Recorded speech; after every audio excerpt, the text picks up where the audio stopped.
I've got to admit, I've been a little bit nervous about today's shoot, but for now, let's just get through security and go find our bus.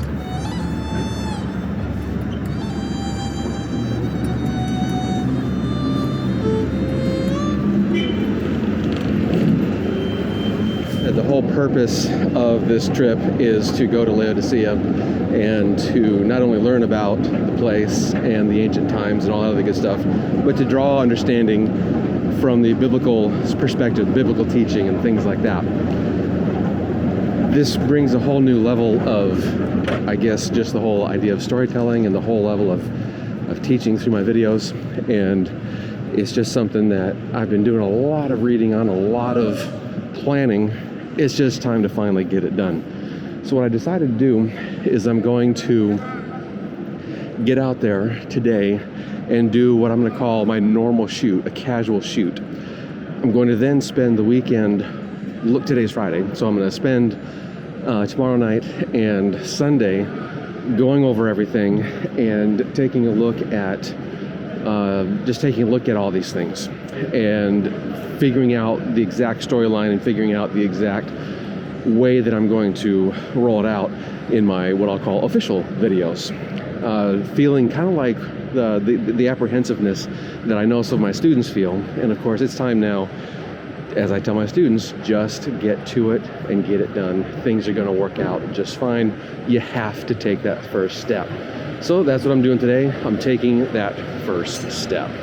Since I didn't take the regular bus to Laodicea or Laodicea, I got dropped off here by the side of the highway, which is just fine. I'm not that concerned about it. I just have to dodge traffic a little bit.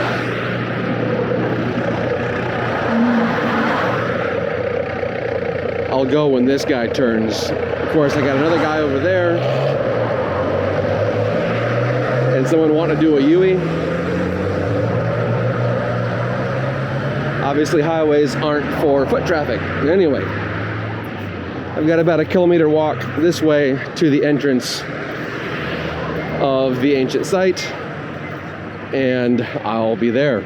My plan is to do a more normal type shoot here, something along the lines of what I just normally do, what you have come to experience with my videos, where I just introduce you to a place through the eyes of a photographer, but still with very much the idea of just figuring it out. The traveler in me, the curiosity-driven approach in me is what drives everything I do. But of course, I'm putting it through the eyes of a photographer here. So my approach here, I want to just look at the place. I want to just experience it like I normally would do. As I was going through my old planning, I've been planning this trip for months. As I've been going through the planning, I've been a little bit fretting over how exactly am I going to put these episodes together, where I'm drawing this significant historical influence that this place has. This is, after all, the last of the 7 churches of Revelation that are mentioned in the book of Revelation. John wrote the book on the island of Patmos, and it starts off, if you have a red letter Bible where the words of Christ are in red, it starts off with a direct message coming from Christ to the 7 churches. And this, of course, is the last one that's mentioned. And so I've been trying to think, how in the world do I blend all of that stuff together? This isn't my normal thing. When I teach something, I'm always teaching about some kind of method or some kind of project, some kind of technique on how to do something, how to create something. My method of understanding is by doing. And so by doing something, I understand it. I was talking with my wife a little bit about these things too, and how I was explaining a few circumstances that some of my students have, and my attitude towards this type of thing. And I tend to just get my fingers dirty and I just figure it out as I go along. And so as I've been a little nervous about this whole thing, studying and trying to bring it all together, I decided, you know what, I just need to get my fingers in it and start figuring it out. So I did that going to Smyrna a couple of days ago. And then I went to Hierapolis, which you probably can't see it, but it's right over there. We can see the white cliffs up that way.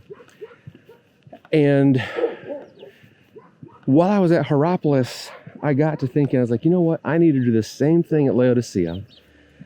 And then I'm going to take Saturday night, because I always take Saturdays off. So I'm going to take Saturday night and all day Sunday to look at the structure, to look at how I'm piecing these things together and the structure of the story and the structure of the information, because this is the push for me. This is the learning curve for me. We had a lot of changes at work where I'm now in a different department, and I have a lot of film students that are in my classes now. And once they're a senior, this type of stuff is just absolutely normal to them. They absolutely know how to do this, and this is what they do. So I had a little bit of help from our film professor. He helped me look over a few things as it relates to my overall structure and thoughts and ideas. And so with that, I had started to create a little bit of an outline, a little bit of an understanding of how all of these things are going to be able to come together. And so I was starting to feel pretty good at it. But like I said yesterday, I was at Hierapolis and I just thought, okay, I need to do this. I need to get out there, just do a regular shoot, and seeing what we can do to bring it all together from the biblical perspective and understanding what's going on, trying to understand a little bit about life as it was back in the day, which will help us understand the biblical perspective even better. And then, of course, wrapping it up with this notion of what does that mean for us today? Because there absolutely is application that we can get out of this today. And so I'm very interested in being able to do that. Just looking at the bus stop here where this one goes, I don't recognize any of those places. So it'll be fun trying to get back since I didn't take the regular bus. It'll be fun trying to get back. But that's another thing I'm okay with. I don't mind tooling around a little bit here and there and figuring things out as I go. This is the other challenge though that I have. I don't know where to go because I don't have cell network service. I've been trying to get it, and I went to at least 6 different places, and because the passport system was down when I entered, as far as the computer is concerned, I haven't entered the country yet. I've got the stamp in my passport, the physical stamp in my passport, but the tourist cell thing that they set you up with is all connected to the government system. And since either the date is off for when I entered in the computer, or they just haven't entered me properly yet, whatever the case is, I can't get a SIM card. And I've had a lot of people say, get an eSIM. My phone doesn't support an eSIM. So I am stuck back in about 2012 or earlier. Whenever was the last time that I took a trip without a smartphone. But here we are, Laodicea, ready to get to shooting. I've looked at maps online for this place, and for some reason, this map here that I'm looking at just seems a little bit more detailed than I recall online. There's a lot here. The sign says it's about a total of 5 square kilometers, which is pretty small compared to Hierapolis. So I have been planning on it being smaller, but there's a lot here.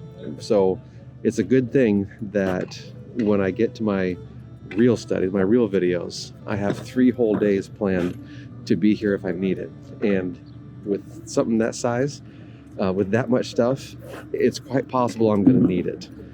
So let's get on up the hill. I have to walk on up that way, and we'll get this party started, shall we?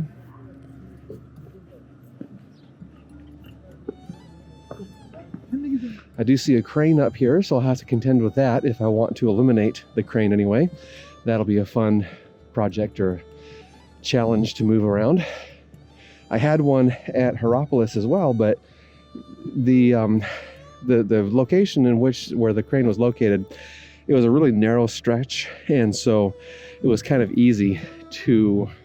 almost easy to get rid of it, to not have it in the frame. Where here at Laodicea, this tends to be more of a rectangular or square layout, and hey, that's I guess that's just we'll see how that goes with that crane. As I look over this way, way off in the distance there, you can see that white patch. Those are the travertine, what do they call them, cliffs? Travertine things at Hierapolis. So we can certainly see it from there. Laodicea here is on a bit of lifted up. For some reason, I expected this to be a little more in the valley because there have been some records that I've seen where they're getting some water potentially from Hierapolis. But then I found other references that says, yeah, the water really came from this place down towards Denizli and present-day Denizli, and the reference to them being lukewarm was something that they knew about because their water wasn't the best source of water, but it's not that, it seems to be that it's not that they were getting the hot water from Hierapolis, and as it was coming through, because you'd have to build quite the aqueduct to get that water over here, because it's going to go downhill and then significantly uphill once again. One thing I've noticed here as I'm traveling here in Turkey is that sometimes people actually mistake me for being Turkish. They'll just start talking Turkish to me, and I think that's kind of cool. But I never expected to blend in. The way I look with my hat in, well, I bought this fleece here, but it's just a standard fleece. Always, of course, with the camera and the tripod and such. But they just speak, especially when I'm without the camera and tripod, they'll just speak to me in Turkish. And what I've decided that is likely the case is, you can see I've got a little bit of a extra facial hair than I normally have. I decided that's the case because there's so many Turkish men that have some kind of beard.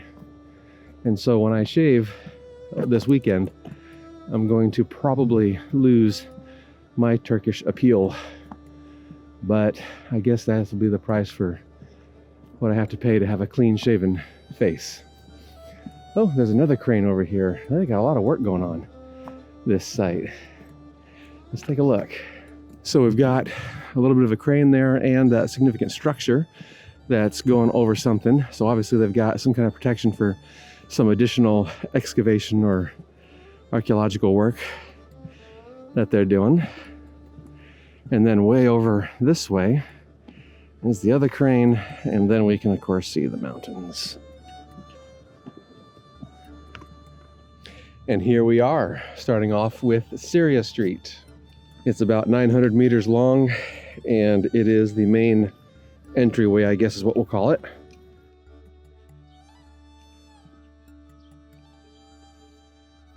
The lighting today is very different than what I had yesterday at Hierapolis, but that's also one of the benefits of coming here several times for several days. If I'm here Monday, Tuesday, Wednesday, that'll be a total of 4 days shooting here. I'm definitely most likely going to have a good variety of light to shoot these things. So I have a lot of faith that I'm going to be just fine with my overall photography experience, because I can focus on what the light is giving me right now. Many times I'll look at something and be like, oh, this is just terrible, and I'll move on, and not having any thought that I'll be able to come back and get it in better lighting. This is a different thing here. For this time around anyway, I'm here several days, and I'm going to be able to photograph it several times. So I might be doing a little more of a casual wander today. We have our first tourist bus already. That's kind of odd, it seems. They don't usually show up until about 10, but it's right at 9 o'clock, so I suppose I shouldn't be too surprised. The place has been open for an hour already. But this street, nice long street. Of course, it runs pretty much, it seems, north and south.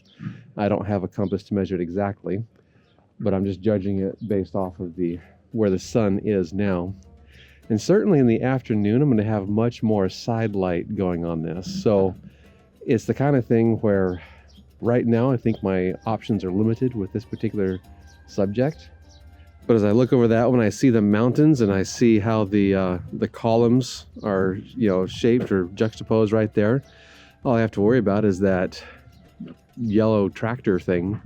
I don't know if I can get the camera low enough because then I'll minimize the mountains. I want to maximize those mountains. But the tractor won't be there forever, so that's okay. I'll be able to get something at some point in time. It's exploration and figuring out the lay of the land, becoming familiar with it, touching some of the pieces so I can get an idea for it, just letting it soak in. And then when I review my notes and my goals for what I'm trying to do here, I have a lot of confidence this is the right move to do. Took a right here. I don't know the name of this road or what this would be called because I don't have a map. But the gift shop folk told me that they do have a map down at the ticket office. I was like, genius. Why didn't they offer it to me there? So that's okay. Like I said, I'll have 4 days total, potentially 4 days total here. Absolutely amazing.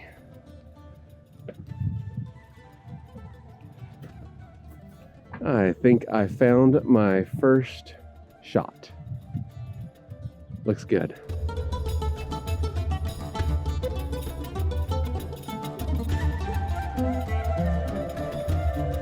So this one probably counts as my second shot really of the day. Got the tripod up there, actually on one of the stone wall items, going for vertical. Got the snow mountains and the clouds in the background there at the top. A little bit of blank blue sky at the top of the frame as well. But what I also did was I took these areas, the wall down here, and then the columns, the wall, another set of columns around in the back section there. And I did a focus stack. I did it with f5.6, which I absolutely need a focus stack if I want everything in focus. And then I took it down to about, what was it, f14, somewhere in there. Yes, f14. And of course that gives me way more depth of field. And so we're still going to have, even at f14, I think we're still going to have a bit of need for that focus stack. But those mountains, I did not focus on them directly. I figured if those are a little bit soft still, I'm actually going to be okay with that. The interest is these columns here. So I'm going to continue on down this way. Probably want to go and see what's underneath the covering there, because they obviously have some significant elements going on if they have this huge structure covering it. So I think I'm going to make my way over there. Of course, keeping the eyes open and shooting along the way.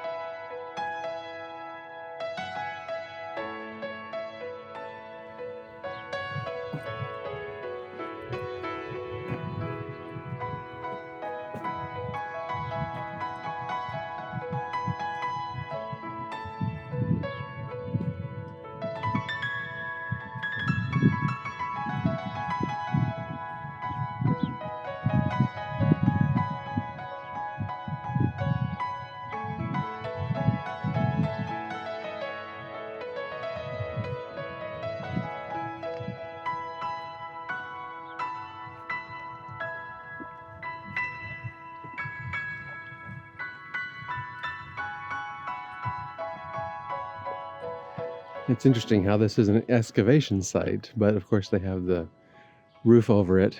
Looks like there's a walkway in there, so I can probably get in, maybe. We'll see. That'd be really cool if I could. Lots of other good things to see over here, again, with this direction. We've got Hierapolis way over there on the other hillside.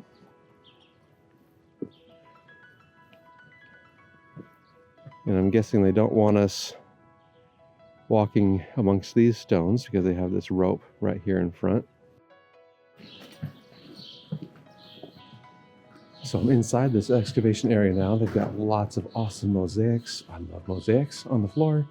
Lots of good details. I'll definitely be getting some of those zoomed in detail items. And of course the lighting is perfect because it's all in shade. I just couldn't bring my tripod, which is fine. I don't mind sections like this where I am not able to bring my tripod. There's a guard there at the entrance that helped me understand that that wasn't going to be possible. But really with the walkway like this and all that, it's fine. I probably would prefer not to use the tripod, actually.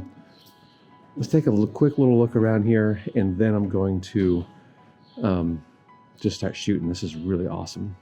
Got these nice glass floors that you can look through and see below. You've got these signs everywhere. This one happens to be in Turkish, so I can't read it. But here we have it in English.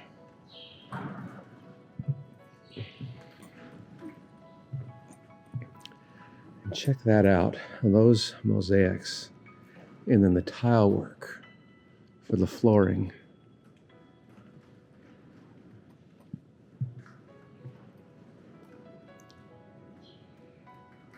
And the tile work over here.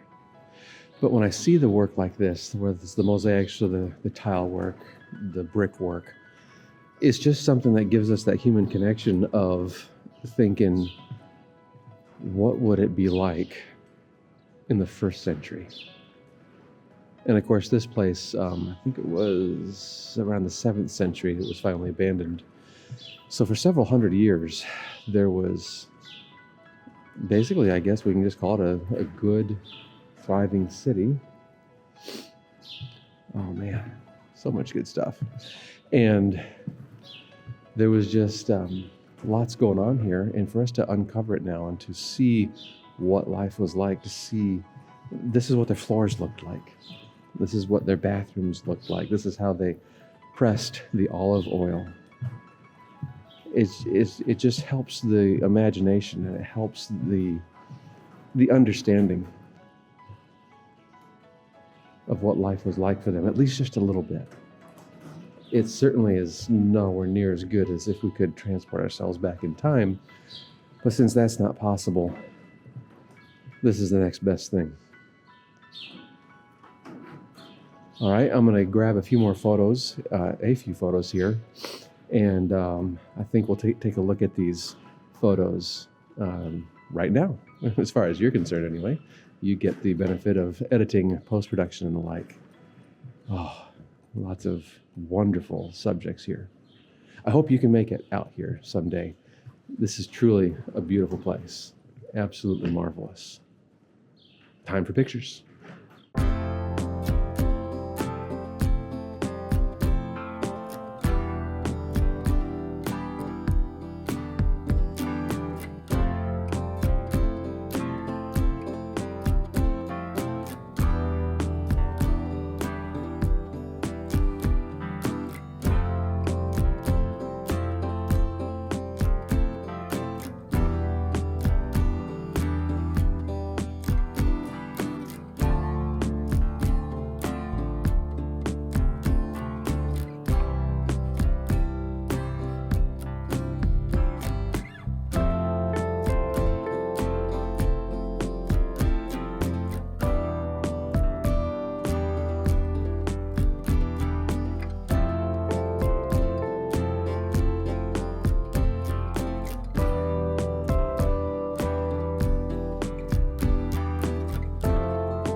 One thing I'm particularly appreciative for here at Laodicea compared to Hierapolis is the really good signage.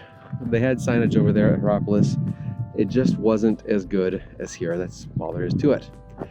I'm heading over this way. We got some standing columns, and I'm gonna go check those out now.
I found what I think is going to be my favorite shot of the day. Right here, a couple of standing columns, other significant ruins, those mountains and clouds. This glass platform that I'm standing on, not sure I'm going to be able to get anything significant there, but at least we can see through the glass with the video here and enjoy what this is about. But this shot right here, I'm definitely very excited about. Lots of really good stuff here at Laodicea. All right, gonna set up this shot. Let's take a look at it now.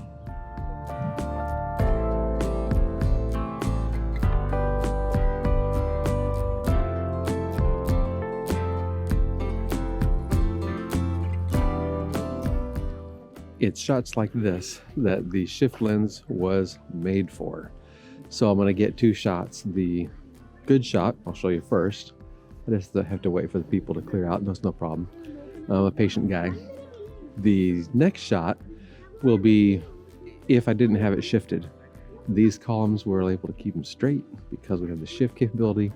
It's gorgeous, it's beautiful, everything is just perfectly geometrically awesome. And so glad I was able to bring along this lens. So the people finally cleared out, but I was also able to talk to a group here of archaeologists that are doing a tour of the 7 churches, so that was awesome. And I was able to share with them a little bit about my my project, and they gave me some resources to look up, which is awesome. All right, continuing on with some other columns, some other locations. I think I'll be able to get some more with the mountains in the background. There's just so much here, and I'm so glad I came here because I feel like I'm just scattered. And this is going to provide me the clarity that I need when I'm coming back on Monday and Tuesday and Wednesday, so that I can be focused and be able to just dial in and nail, hopefully, those ideas of the videos and what I'm talking about and what's going on here. All right, I think I'm gonna head that way.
Peristyle House with church.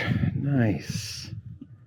I've already got some of these other shots from outside of this place, and those columns are looking awesome. Got the mountains in the background. Sometimes you see the white cliffs of the travertines at Hierapolis, but now it's time to go inside.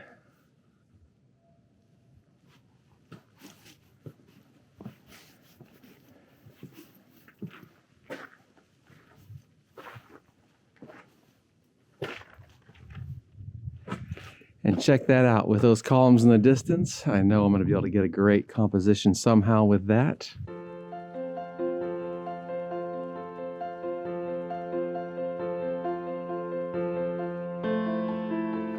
I would love to build something like this at home. Imagine what that would be like.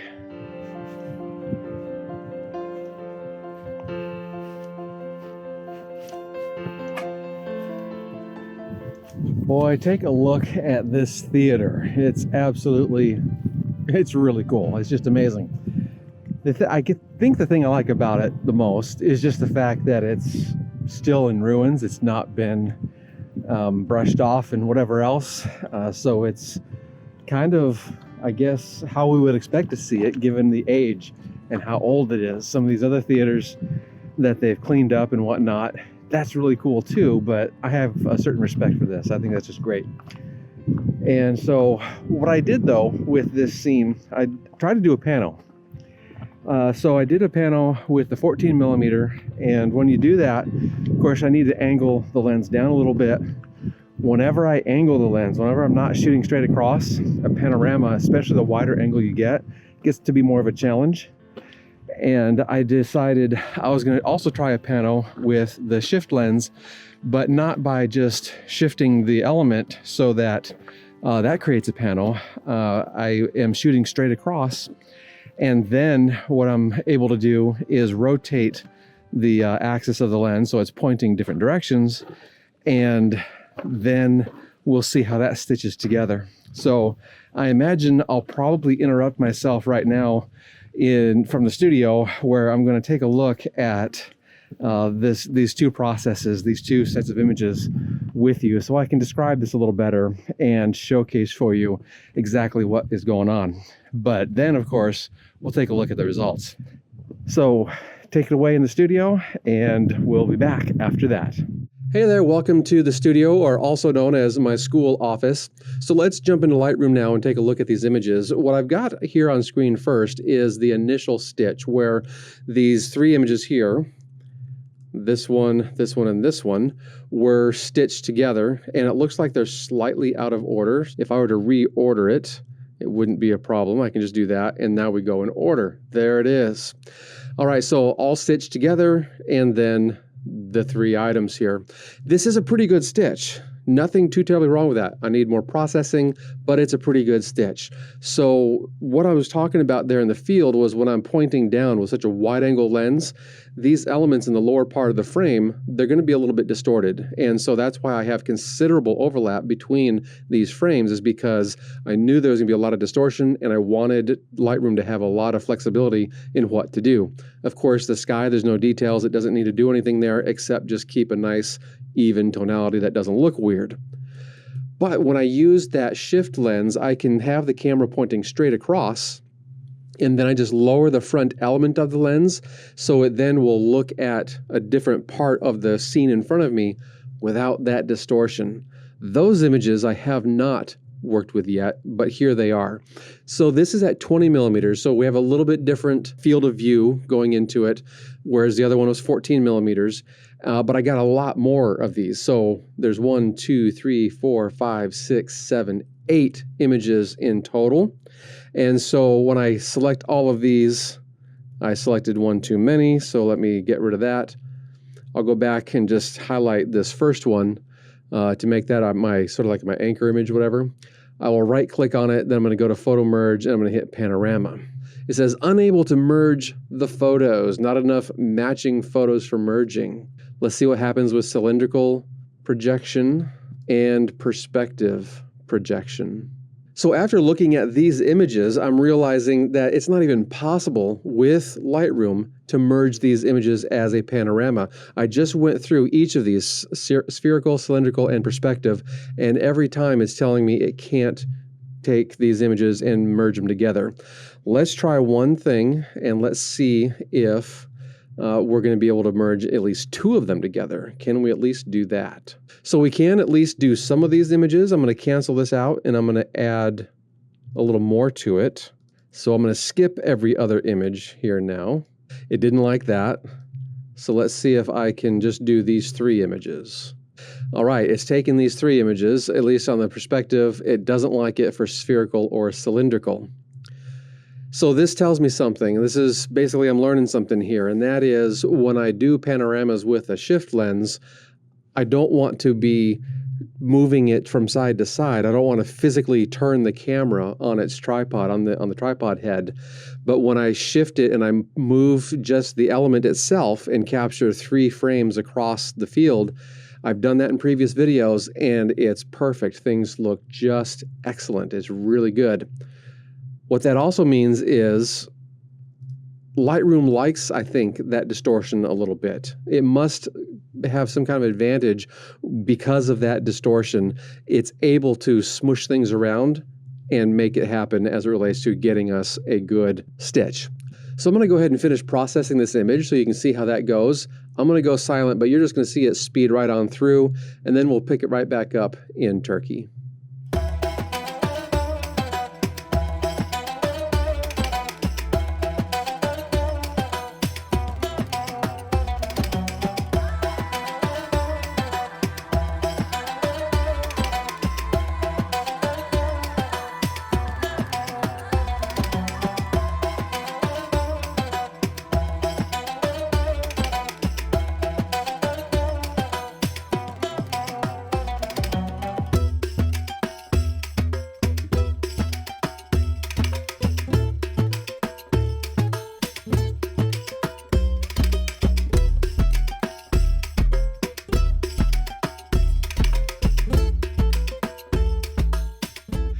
I think actually it is time for me to call it a day. It is around 1:15, 1:30, somewhere in there. I've walked over 2 miles crisscrossing this place. I've had my GPS watch going the whole time so that I can geosynchronize my images and know exactly where I was when I shot a particular image.